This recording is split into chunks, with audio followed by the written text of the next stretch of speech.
సర్వమంగళ మాంగళ్యే శివే సర్వార్థ సాధికే శరణ్యే త్రయంబకే దేవి నారాయణే నమోస్తుతి. Times now వార్తలు ఛానల్ ప్రేక్షకులందరికీ కూడా నూతన ఉగాది పండుగ శుభాకాంక్షలు తెలియజేస్తూ ఇప్పుడు వస్తున్నటువంటి శ్రీ విశ్వావసు నామ తెలుగు సంవత్సరంలో 12 రాసుల వారికి వార్షిక ఫలితాలు అనగా సంవత్సర రాశి ఫలితాలు ఎలా ఉంటాయి?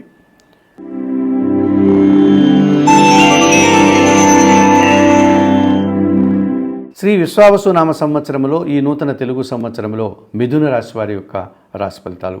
ఈ మిథున రాశి వారికి ఈ సంవత్సరం అంతా కూడా 60 నుంచి 70% సుఫలితాలు రావడానికి అవకాశం కనిపిస్తుంది.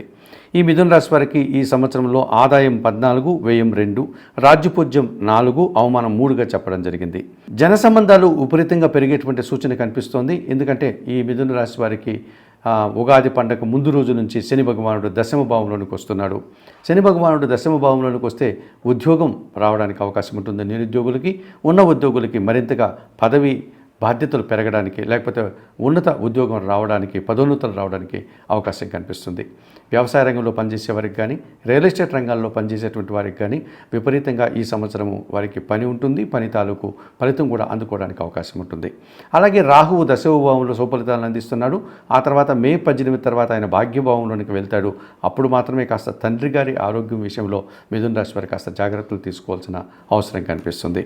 అలాగే ఈ సంవత్సరము మిథున రాశి వారికి మే 18 తర్వాత కేతువు పూర్తిగా 100% సుఫలితాలను అందిస్తున్నాడు.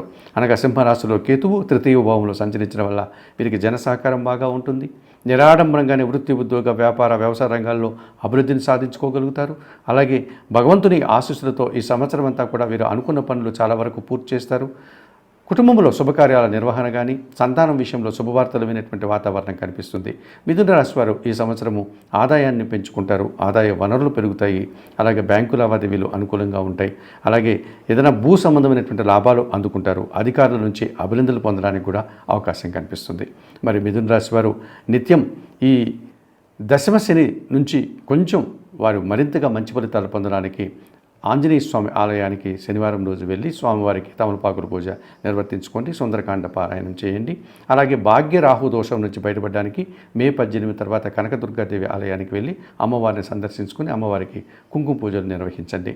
మరి ఈ మిథున రాశి వారు చెప్పిన విషయాలని స్వీకరిస్తూ పరిహారాలు పాటిస్తూ ఆయురారోగ్యాలతో ఆర్థిక అభివృద్ధిని పొందాలని మనస్ఫూర్తిగా కోరుకుంటూ సర్వే జనా సుఖినో భవంతు. మా వీడియో మీకు నచ్చినట్లయితే please like, share and subscribe.